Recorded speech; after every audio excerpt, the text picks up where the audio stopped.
जोर से भागो, ताड़ाताড়ি পালাও।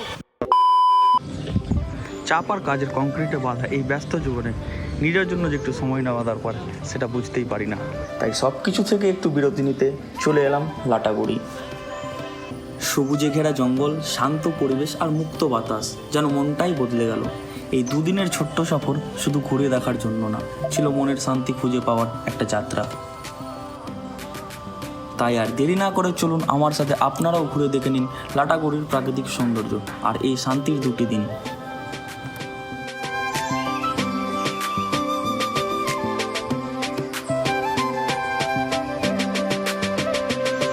আর আমি এখন দাঁড়িয়ে আছি মূর্তি নদীর ধারে, আর নদীর অপোজিটেই রয়েছে আমাদের খুব সুন্দর রিসর্ট। আর এখন যে নাগা ভাইরা আসছে আমাদের কিছু রিভার সাইড পার্টি করার জন্য সরঞ্জাম নিয়ে।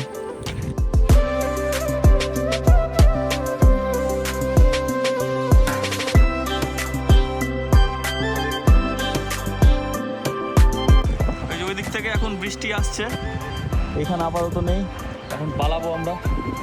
আপাতত আমার পেছনে বৃষ্টি দৌড়ে আসছে নদীর উপরে, ওদিকে একদম ঝড়ঝড়িয়ে বৃষ্টি হচ্ছে। চলে আসলো, পালাও, ভাগো, জোর সে ভাগো, তাড়াতাড়ি পালাও, পিছনে হুড়মুড়িয়ে বৃষ্টি না ভাইয়া। অবশেষে বলবো, মন শান্ত থাকলে জীবন অনেক সুন্দর লাগে।